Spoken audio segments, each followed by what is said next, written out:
시편 56편 10절부터 13절까지 한 절씩 교독하고 마지막 절은 같이 읽겠습니다.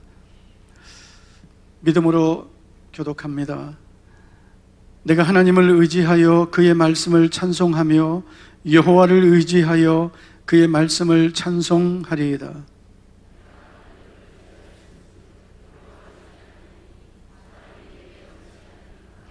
하나님이여, 내가 주께 서원함이 있사온즉 내가 감사제를 주께 드리리니 주께서 내 생명을 사망에서 건지셨습니다.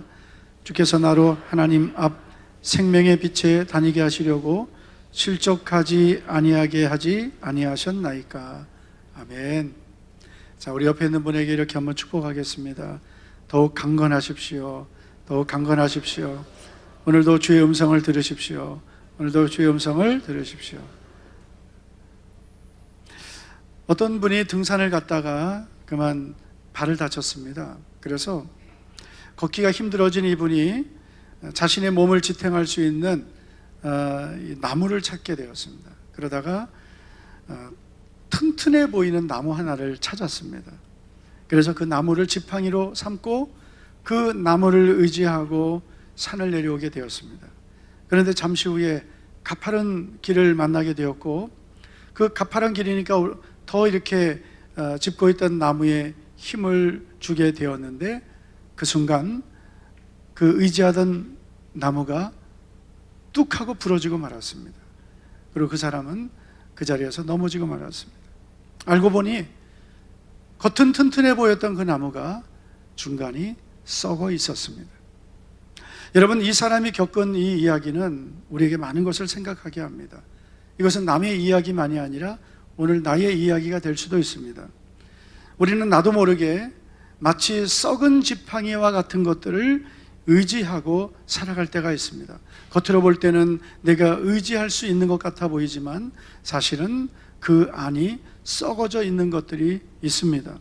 다시 말해서 언제 없어질지 모르는 것, 언제 무너질지 모르는 것들을 우리가 의지하고 살고 있다는 거죠. 시편 146편 3절과 4절을 보면 귀인들을 의지하지 말며 도울 힘이 없는 인생도 의지하지 말지니 그의 호흡이 끊어지면 흙으로 돌아가서 그날에 그의 생각이 소멸하리로다. 아멘. 귀인들을 의지하지 말며 도울 힘이 없는 인생도 의지하지 말라고 말합니다. 여러분, 우리가 이 세상을 살아가면서 좋은 사람 만나는 거 복이죠. 신실한 사람. 여러분, 우리가 좋은 사람을 만나서 또 그 사람을 통해 도움 받을 수 있습니다. 그 사람을 통해서 우리가 또 좋은 길이 열릴 수도 있습니다. 그러나 이 모든 것들도 하나님께서 허락하시고 은혜를 주셔야 되는 겁니다. 만남이라는 게 여러분 좋은 복이 될 수 있는데 이 만남도 하나님이 은혜를 주셔야 되는 거예요.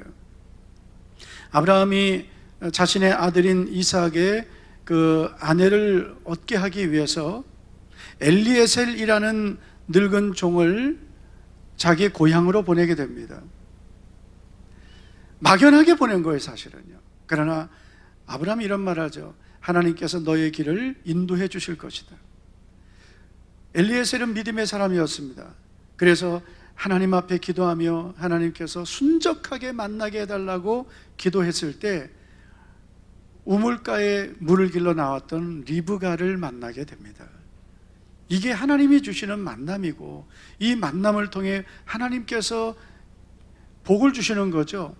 우리가 하나님을 의지하지 않고 사람을 만나고 하나님을 의지하지 않고 사람의 도움을 받으려고 하면 우리 속담에 믿는 도끼에 어디 찍힌다고요? 성경은 몰라도 속담은 잘 아시는군요. 믿는 도끼에 발등을 찍힌다. 믿었던 사람에게 상처를 받는 일들이 얼마나 많습니까?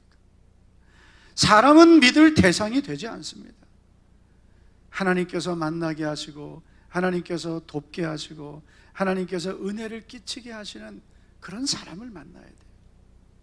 요셉이 애굽의 노예로 팔려갔습니다. 그래서 보디발의 집에서 이제 종으로 일하게 되는데 하나님께서 보디발에게 은혜를 주셨어요. 그래서 요셉을 가정 총무로 삼게 하죠. 이게 여러분, 하나님께서 믿음의 사람을 만나게 하시거나 도울 사람을 만나게 하시는 게 복이죠.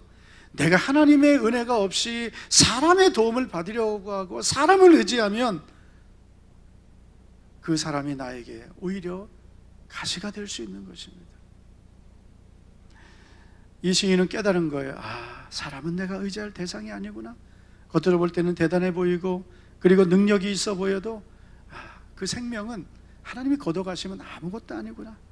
인간은 유한한 존재이고 제한된 존재구나. 그걸 깨달은 거예요. 그리고 나서 시편 146편 5절에서 이렇게 고백합니다. 야곱의 하나님을 자기의 도움으로 삼으며 여호와 자기 하나님에게 자기의 소망을 두는 자는, 그 다음 뭐예요? 뭐가 있도다? 복이 있도다. 자, 내가 복 있는 사람인지 아닌지 금방 알 수 있죠. 자, 여러분, 지금 나는 무엇을 의지하고 삽니까? 나는 정말 하나님을 나의 도움으로, 하나님을 나의 소망으로 두고 살고 있습니까? 그렇다면 복 있는 사람이에요. 만약에 그렇지 않다면 나는 아직 복 있는 사람이 안 된 거예요. 하나님을 나의 도움으로 삼기를 축복합니다. 하나님께 나의 소망을 두기를 바랍니다. 이 사람이 복 있는 사람이에요. 왜 복 있는 사람입니까? 하나님은 하나님을 의지하는 사람, 하나님께 소망을 두는 사람을 반드시 도와주시기 때문입니다. 내가 의지할 대상은 오직 하나님이십니다. 내 남편도, 내 아내도, 내 부모도, 내 자녀도, 내 형제도 아닙니다. 내가 의지할 분은 전능하신 하나님, 만왕의 왕이신 예수 그리스도, 그분만이 나의 도움이십니다. 내가 의지할 분이십니다. 이 믿음이 분명해야 됩니다. 오늘 보면 교회는 다니는데 하나님을 의지하지 않고 믿음 없이 사는 분들이 너무 많은 거예요. 그러다 보니까 어떤 문제를 만나면 다 세상 방법으로 살고 자기 생각대로 살고 하나님 의지하지 않으니까 기도하지 않습니다. 결국은 교회는 다녔지만 하나님을 의지하지 않는 사람, 열매 없는 무화과 나무와 같이 잎사귀만 무성한 사람입니다. 우리 목자교 모든 성도 여러분, 여러분에게 어떤 문제가 있다면 그것을 하나님께 가지고 나아가서 하나님을 의지하시기를 축복합니다. 여러분, 문제가 있다는 것은 하나님을 만날 기회가 온 것입니다. 하나님께서 우리에게 문제를 주실 때에는 다 뜻이 있는 거예요. 하나님을 사랑하는 자, 그 뜻대로 부르심을 입은 자들에게는 모든 것이 합력하여 선을 이루시느니라. 아멘. 이걸 다른 말로 바꿀 수도 있어요. 하나님을 의지하는 자. 할렐루야.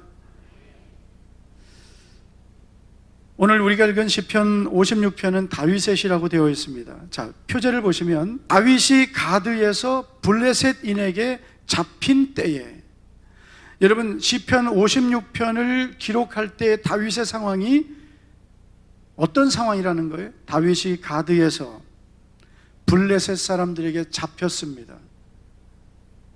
가드로 간 이유는 사울을 피해서 간 거예요. 사울을 피해서 블레셋 땅으로 갔는데 거기에서 또 블레셋 사람들에게 잡혀버렸습니다. 다윗을 도울 사람이 아무도 없습니다. 사실 여러분, 우리의 믿음은 아무것도 의지할 것이 없을 때 진짜 믿음을 볼 수 있는 거예요. 할렐루야. 너무 기댈 게 많은 사람들은 하나님을 의지하지 않습니다. 그러나 막다른 길과 같은, 아무도 나를 도울 사람이 없는 그런 환경을 만나면 진짜 그 사람의 믿음이 나타나는데, 다윗의 믿음이 이때 나타난 거예요. 자, 여러분, 1절 말씀을 한번 보겠습니다. 다 같이 읽습니다. 시작. 하나님이여 내게 은혜를 베푸소서. 사람이 나를 삼키려고 종일치며 압제하나이다. 사람이 나를 삼키려고 종일치며 압제하나이다. 사람으로 인한 고통이죠. 2절을 보면 내 원수가 종일 나를 삼키려 하며 나를 교만하게 치는 자들이 많사오니. 계속해서 다윗은 자신을 고통스럽게 하는 사람들을 하나님께 호소하고 있습니다. 여러분, 우리가 살아가면서 여러 가지 힘든 일을 많이 겪을 수 있지만 이 사람으로 인한 어려움들은 정말 나를 고통스럽게 하는 겁니다. 다윗이 가장 많이 겪은 것이 사람으로 인한 고통이었습니다. 믿었던 사람, 그리고 그럴 줄 몰랐던 사람들이 다윗을 고통스럽게 하고 힘들게 했습니다. 그런데 여러분, 하나님이 왜 다윗에게 이런 환경을 주셨을까요? 다윗으로 하여금 사람을 의지하지 말고 오직 하나님만 의지하게 하시기 위해서입니다. 오늘 지금 나에게 문제와 고통이 있다면, 또 특별히 사람으로 인한 고통이 있다면 하나님께서 나를 하나님만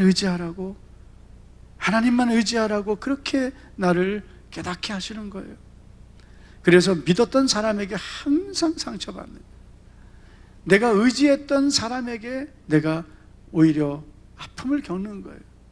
여러분, 절대로 우리가 자녀도 의지하면 안 되겠더라고요. 한번 따라 합시다. 자녀도 의지하지 말자. 배우자도 의지하지 말자. 부모님도 의지하지 말자. 아무것도 우리는 사람 의지하면 안 돼요. 하나님만 의지하면 하나님께서 다 돕는 자도 만나게 하시고, 할렐루야, 하나님만 의지하면 거기에 길이 다 있는 거예요.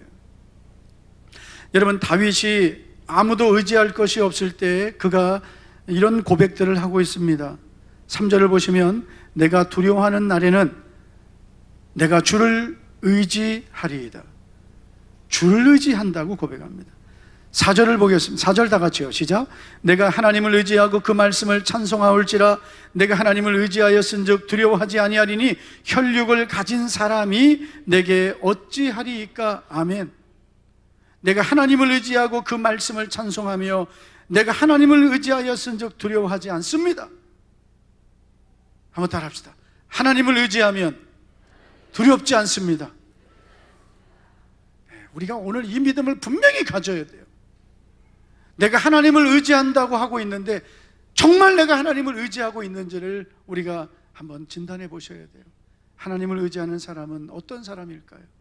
하나님을 의지하는 사람은 어떤 열매를 맺을까요? 오늘 나에게는 하나님을 의지하는 열매가 과연 있는지, 정말 나는 하나님을 의지하고 사는 것인지, 하나님을 의지하지도 않고 살고 있는지, 오늘 내가 나를 정확히 봐야 되겠습니다. 10절에도 보면, 10절 보겠습니다. 오늘 본문 10절을 보면 내가 하나님을 의지하여 그의 말씀을 찬송하며 여호와를 의지하여 그의 말씀을 찬송하리이다. 11절을 보면 내가 하나님을 의지하였은즉 두려워하지 아니하리니 사람이 내게 어찌하리이까. 계속 반복되는 고백이죠. 내가 하나님을 의지한다는 이 믿음의 고백을 하나님 앞에 계속하고 있습니다. 성도 여러분, 다윗은 사람을 의지하지 않았습니다. 사람도 의지할 수도 없었습니다. 그는 이 위기의 순간에 하나님만 의지했습니다. 하나님을 찾았습니다. 자, 그렇다면 다윗이 하나님을 어떻게 의지했는지를 한번 보세요. 우리가 하나님을 의지한다고 말하는데 도대체 어떻게 하는 것이 하나님을 의지하는 것일까요? 교회 잘 나오는 걸까요? 기도하는 걸까요? 물론 우리가 하나님 전에 나와서 기도하는 것, 하나님을 의지하는 것입니다. 그러나 오늘 본문에 보면 다윗이 하나님을 의지하는 중요한 방법을 말하고 있습니다. 그것은 바로 하나님의 말씀을 찬송하는 것입니다. 10절 말씀해 보시면 내가 하나님을 의지하여 뭐 한다고요? 그의 말씀을 찬송하며 여호와를 의지하여 그 말씀을 찬송하리이다. 자, 하나님을 의지한다는 이 고백이 말씀을 찬송하는 것으로 이어지고 있습니다. 성도 여러분, 우리가 하나님을 의지한다는 것은 막연한 게 아니에요. 하나님을 의지한다는 것은 그의 말씀을 찬송하는 것입니다. 여러분, 하나님의 말씀을 찬송한다는 것은 자랑한다는 거거든요. 하나님의 말씀을 자랑한다. 이 찬송한다는 것은 자랑한다는 거예요. 하나님을 찬양한다, 하나님을 자랑하는 거예요. 말씀을 찬송한다, 말씀을 자랑하는 거예요. 여러분, 누가 말씀을 자랑할 수 있을까요? 그 말씀을 믿고 확신하는 자입니다. 누가 하나님을 찬양할 수 있어요? 하나님을 믿고 확신하는 자입니다. 성도 여러분, 오늘 내 믿음이 어디에 뿌리를 내리고 있는지를 한번 보세요. 오늘 여러분 교회 나오셨습니다. 여러분 교회 나와서 주님을 사모하시죠? 주님을 만난다는 게 뭐예요? 요한복음 1장 1절에 태초에 말씀이 계시니라. 이 말씀이 하나님과 함께 계셨으니 이 말씀은 곧 하나님이시니라. 여러분, 하나님의 은혜를 사모한다, 하나님을 만나길 원한다는 것은 오늘 주님 나에게 말씀해 주옵소서, 그런 마음을 갖는 거예요. 교회 나와서 예배 드리면서 졸다 가는 분은 하나님을 안 만나는 분이에요. 정신을 차리고 오늘도 내게 주시는 말씀을 사모하고 주의 음성을 내게 들려주시옵소서, 이분이 주님을 만날 수 있는 분이에요. 내가 여호와를 의지하여 그의 말씀을 찬송한다는 것은 다윗이 주님, 저는 오늘도 하나님의 말씀을 믿습니다, 하나님의 말씀을 확신합니다, 하나님의 말씀을 저는 이루어 주실 것을, 그 말씀을 믿습니다라고 고백하는 거예요. 이게 하나님 의지하는 거예요. 그래서 우리 성도들이 하나님의 말씀이 있는 것만큼 하나님 의지할 수 있는 겁니다. 하나님의 말씀이 없는 분은 하나님 의지할 수 없어요. 붙들 수 있는 게 없어요. 결국은 썩은 지팡이 같이 금방 무너지는 것을 의지하고 사는 거예요. 말씀을 의지하는 것이 하나님 의지하는 것입니다. 말씀을 믿는 것이 하나님을 믿는 것입니다. 말씀을 찬양하는 것이 곧 하나님을 찬양하는 것입니다. 그래서 우리가 성경을 왜 묵상해야 되냐면요, 성경을 알아야 하나님을 할 수 있는 거예요. 아멘. 왜 아멘을 안 할까요? 고린도서 1장 20절을 보면 하나님의 약속은 얼마든지 그리스도 안에서 예가 되나니 그런즉 우리가 아멘하여 하나님께 영광을 돌리게 되느니라. 아멘. 아멘하여 하나님께 영광 돌리는 거예요. 하나님의 말씀은 얼마든지 그리스도 안에서 예가 되는 거예요. 다 이루어지는 거예요. 그래서 우리는 아멘만 하면 되는 거예요. 그런데 성도들이 왜 아멘이 안 나오냐면 영적으로 침체돼서 안 나오는 거예요. 영적으로 그냥 심령이 침체되니까 집에 가서 소리는 잘 지르는데 교회 와서 아멘은 안 돼. 찬양이 안 돼요. 왜냐하면 찬양하는 것, 기도하는 것, 말씀 듣는 것, 아멘 하는 것은 다 영으로 하는 것입니다. 일부 예배 시간에 할렐루야 했더니 어떤 아이가 아멘 이러는 거예요. 그래서 너 진짜로 했냐 그랬더니 진짜로 했대요. 그래서 감사하더라고요. 그래서 어쨌든 아멘을 하니까, 학생들이 아멘 안 하거든요. 성도 여러분, 우리가 말씀을 들을 때는 아멘하여 하나님께 영광을 돌리는 것입니다. 아멘도 그렇게 밥도 못 먹은 사람처럼 아멘 이러는 게 아니라 아멘! 할렐루야! 아멘! 이렇게 아주 믿음으로 확신 있게. 아멘이라는 것은 사람에게 하는 게 아니라 하나님께, 하나님 말씀은 진실입니다, 이대로 이루어질 걸 저는 믿습니다라는 그 믿음의 언어가 아멘이에요. 할렐루야! 아멘하면 믿음이 커요. 아멘하면 말씀이 내 안에서 역사해요. 아멘하면 하나님이 영광 받으세요. 아멘하면 그게 믿음이 되기 때문에 하나님께서 그 믿음대로 은혜를 주시는 거예요. 오죽하면 그런 이야기 있잖아요. 어느 시어머니가 임신을 하지 못하는 며느리를 데리고 목사님을 찾아갔는데 이 며느리가 너무나 부끄러워서 아멘을 안 하니까 시어머니가 대신 아멘을 열심히 했다는 거 아니에요. 그랬더니 시어머니가 임신을 하셨다고 합니다.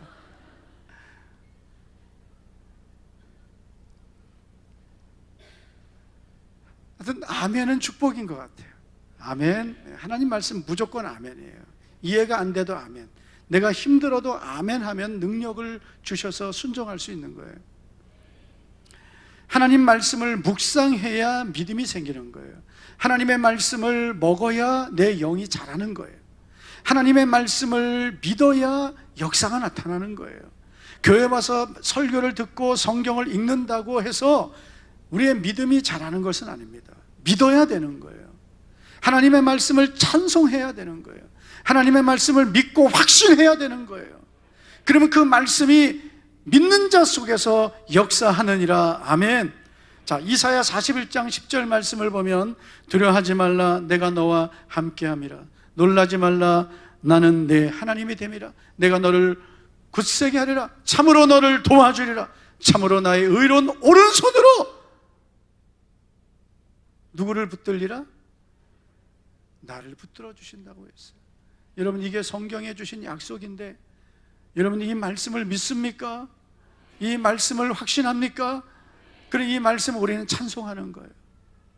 이 말씀을 믿음으로 고백하는 거예요. 다윗이 가졌던 믿음은 하나님을 의지하는 믿음인데 그는 말씀을 믿고 확신함으로 말씀을 찬송하면서 하나님을 의지했어요. 여러분, 우리가 성경을 이제 매일 묵상하잖아요. 그런데 그 성경을 묵상할 때 우리에게는 정말 놀라운 일이 일어나기 시작하는 거예요. 말씀은 그 자체가 하나님이십니다. 할렐루야. 그래서 우리가 말씀을 묵상한다는 것은 하나님과 동행하는 거예요. 그 말씀이 살아서 운동하는 것입니다. 좌우의 날성검처럼 우리 안에 있는 것들을 다 새롭게 하는 거예요. 변화시키시는 거예요. 내가 변화되어야지 노력해서 되는 게 아니에요. 하나님 말씀이 내 안에서 나를 움직이기 시작하는 거예요. 나를 새롭게 바꿔주기 시작하는 거예요. 그래서 이것은 뭐 금방 되진 않습니다. 우리가 말씀을 계속해서 날마다 말씀을, 새벽에 받은 말씀을 하루 종일 묵상하고 오늘도 100번, 200번 계속해서 이렇게 묵상하면 나도 모르는 역사가 나타나는 거예요. 나도 모르게 내 안에서 말씀이 막 나를 감동하고 나를 인도하고 말씀이 계속 생각나고 말씀이 내 마음을 새롭게 하는 것을 경험하게 되는 것입니다. 다윗이 모든 환난을, 고난을 이길 수 있었던 것은 그가 말씀이 있었기 때문이에요. 할렐루야. 자, 여러분, 우리가 성경 시편 말씀을 다시 한번 보겠습니다. 시편 몇 편을 보시냐면 시편 1편을 한번 보겠습니다.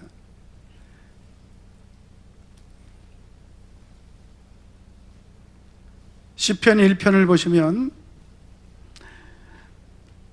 3절을 보겠습니다. 3절 시작. 그는 시냇가에 심은 나무가 철을 따라 열매를 맺으며 그 잎사귀가 마르지 아니함 같으니 그가 하는 모든 일이 다 형통하리로다. 아멘. 할렐루야. 여러분, 다 우리 이렇게 되기를 원합니다.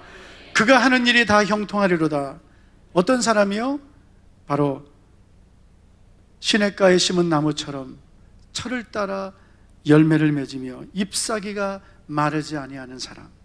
이런 사람이 되면 모든 것이 다 형통하게 되는데, 이렇게 되는 비결이 뭐예요? 두 가지를 하면 돼요. 하나는 1절 말씀에 보면 악인의 꾀를 따르지 아니하며 죄인의 길에 서지 아니하며 오만한 자의 자리에 앉지 않는, 다시 말해서 죄를 떠나는 것입니다.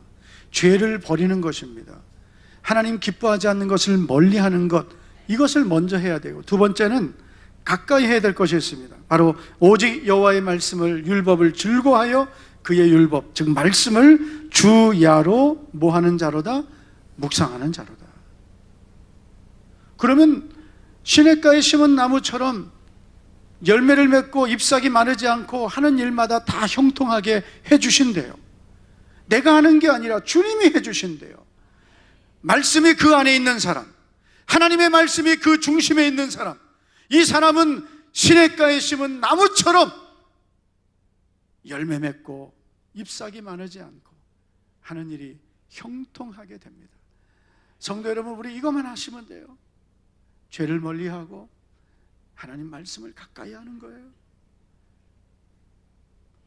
다윗이 복의 사람이 될 수 있었던 비결은 바로 이렇게 살았기 때문입니다.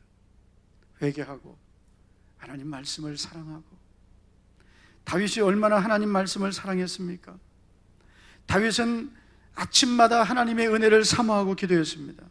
그리고 주의 음성을 사모했습니다. 주의 말씀을 기대했습니다. 다윗을 살게 한 것은 하나님의 말씀이었습니다. 오늘 이 시대는요, 성경이 얼마나 넘쳐납니까? 성경책이 널려 있습니다. 집집마다 성경이 없는 집이 어디 있어요? 몇 권씩 다 있죠.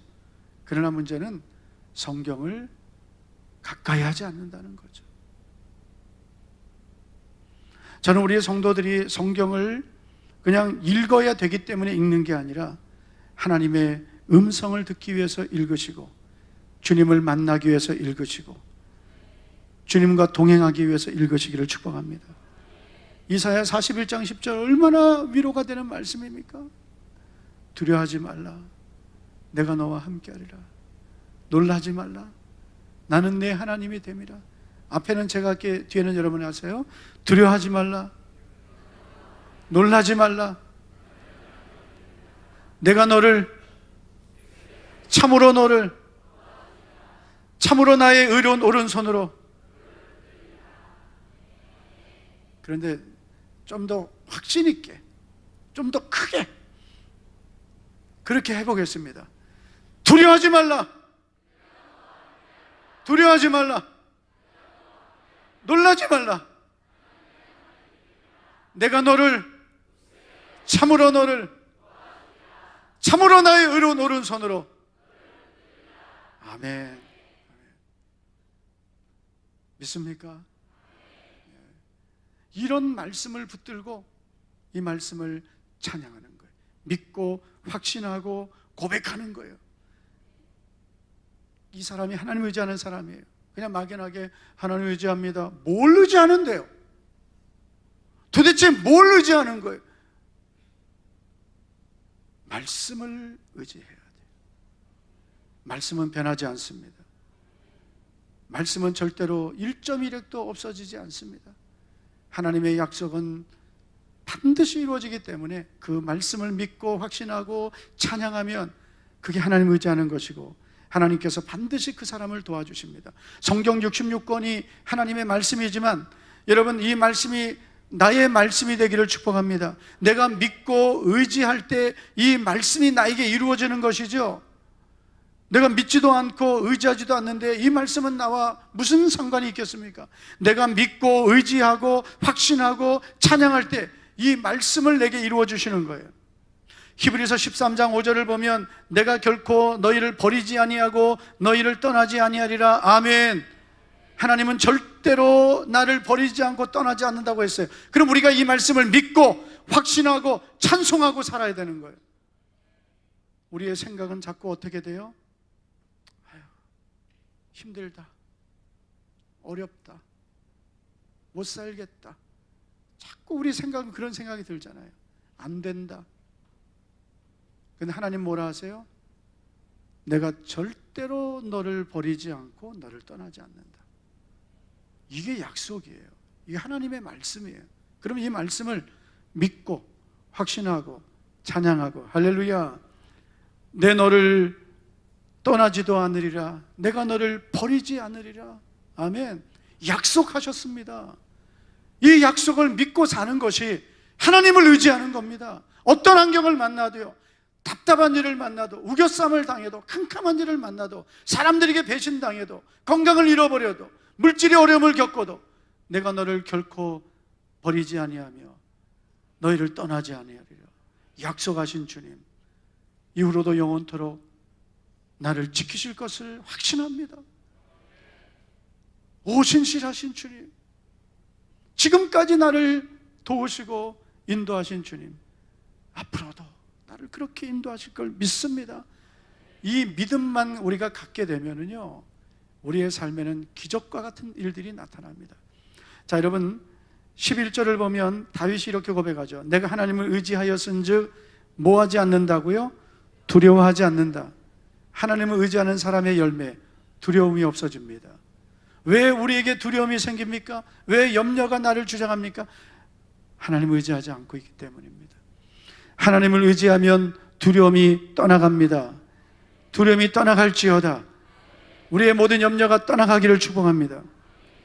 두 번째, 하나님을 의지하는 사람은 어떤 환경에서도 감사를 드립니다. 12절을 보시면 하나님이여 내가 주께 서원함이 있사온즉 내가 뭘 드려요? 감사제를 드리리니. 성도 여러분, 우리가 좋은 환경이 있어야 그 사람이 감사할 수 있는 게 아니고요, 하나님을 의지하는 사람이 감사할 수 있습니다. 하나님을 의지하는 사람만이 감사할 수 있습니다. 요즘에 우리가 살아가면서 상대적 빈곤을 많이 느끼는 거예요. 내가 빈곤하지 않고 불행하지 않습니다. 그런데 자꾸 다른 사람하고 비교하니까 내가 빈곤하게 느껴지고 불행하게 느껴지는 거예요. 이번에 우리 선교팀 18명 필리핀 사우필에 다녀왔습니다. 다녀와서 한 말이 있어요. 목사님, 모든 게 감사해요. 특별히 화장실이 감사하대요. 바퀴벌레도 많고 화장실에를 못 가겠대요. 오죽하면 같이 기도를 했다네요. 우리나라 오니까 감사한 게 그렇게 많다는 거예요. 화장실이 감사하다. 여러분, 화장실을 감사해 보셨습니까? 그러니까 우리가 누리고 있기 때문에 감사를 잃어버리는 거예요. 이 필리핀 우리 그 사우필 목자교회거든요. 우리 교회가 파송한 선교사님이 목자교회를 세웠어요. 그래서 그 교회 아이들이 이렇게 한국에 오는 걸 아주 간절히 원하거든요. 그래서 선교사님, 믿음 생활 잘하고 그리고 앞으로 비전 있는 아이 10명을 택하십시오 그랬어요. 그럼 우리가 그 아이들 초청하겠다고. 그래서 우리 교회에 초청해서 대구도 보게 하고 서울도 좀 구경시켜주고 아이들이 좀 꿈을 갖게 하고 싶다고. 그래서 그 아이들 우리나라 와보세요. 우리가 이미 누리고 있는 것, 감사하지 못하는 것들을 그 아이들은 다 감사할 거예요. 모든 것이 다 새롭거든요. 우리는 지금 감사할 일들이 넘치고 넘쳐 있습니다. 다른 사람을 보고 비교하지 말고 하나님께서 내게 주신 은혜를 우리가 감사하면 됩니다. 나를 택하시고 구원하신 은혜 감사, 나를 하나님의 자녀 삼아주신 것 감사, 나를 오늘도 주의 은혜로 불러주신 것 감사, 오늘도 주의 전에 걸어 나올 수 있는 다리가 있음을 감사, 오늘도 찬양할 수 있는 목소리를 주심을 감사. 할렐루야. 감사하지 않을 게 어디 있어요. 다 감사한 거예요. 다윗이 하나님을 의지하고 나니까 다 감사한 거예요. 그래서 내가 하나님께 감사제를 드린다고 고백합니다. 그리고 하나님을 의지하는 사람에게 나타나는 또 하나의 열매는 바로 믿음이에요. 어떤 믿음이냐? 하나님께서 나를 모든 사망에서 건져주실 것을 믿는 믿음을 갖게 돼요. 다시 말해서 지금은 힘들고 고통스럽지만 하나님을 의지하는 자에게 하나님께서 반드시 모든 것을 합력하여 선을 이루실 것을 믿는 믿음을 갖게 돼요.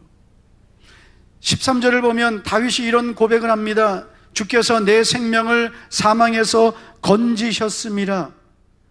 건지실 것입니다가 아닙니다. 건지셨습니다. 미래 완료형. 한번 따라하겠습니다. 주께서 나를 모든 고통에서 건지셨습니다. 하나님을 의지하는 사람은 하나님을 믿고 확신하기 때문에 이 고백을 할 수 있는 거예요. 지금 당장 내 앞에는 고난이 있고 답답한 일이 있어도 현재를 보는 게 아니라 미래를 현재처럼 보는 거예요. 하나님이 나를 모든 고난에서 건지실 것입니다가 아니라 건지셨습니다. 응답해 주실 것입니다가 아니라 응답해 주셨습니다. 도와주십시오가 아니라 도와주셨습니다. 할렐루야. 이 하나님을 의지하는 사람이에요. 성도 여러분, 말씀을 의지하십시오. 말씀을 믿고 확신하고 찬양하십시오. 이 사람이 하나님을 의지하는 사람입니다. 이런 사람은 두려워하지 않습니다. 이런 사람은 모든 환경을 감사합니다. 이런 사람은 미래에 주실 하나님의 은혜와 축복을 오늘 감사할 수 있고 오늘 확신할 수 있습니다. 우리 사랑하는 모든 성도 여러분, 하나님의 말씀을 의지하고 찬송함으로 이런 복을 누리는 성도들 되시기를 주의 이름으로 축원합니다. 축원합니다. 아멘. 기도하겠습니다.